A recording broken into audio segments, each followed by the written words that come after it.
புத்தகத்துல சிலபஸ்ல இருந்து கிடைக்கின்ற கல்வி மட்டுமல்ல, விளையாட்டின் மூலமும் நிறைய விஷயங்களை மாணவர்கள் நீங்கள் கற்றுக்கொள்ள முடியும். Cooperation, team work, confidence, friendship, strategy, planning, execution என வாழ்க்கைக்கு தேவையான அத்தனை குணங்களையும் நமக்கு விளையாட்டு ஸ்போர்ட்ஸ் கற்றுக் கொடுக்கும்.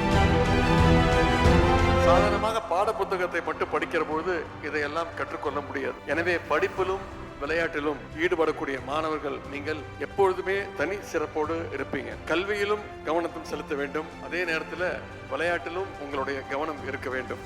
என்ன இடையூறு வந்தாலும் உங்களுடைய விடாமுயற்சியை நீங்கள் தயவு செய்து கைவிட்டுறாதீங்க. உங்களுக்கு அனைத்து வகையிலும் துணை நிற்க நம்முடைய மாண்பு முதலமைச்சர் அவர்களும் நம்முடைய திராவிட மாடல் அரசும் நம்முடைய விளையாட்டுத்துறையும் இருக்கிறது. நானும் என்றைக்கும் உங்களுடைய குடும்பத்தில் ஒருத்தனாக, உங்களுடைய அண்ணனாக, உங்களுடைய எல்லா முயற்சிக்கும் துணை நிற்பேன்.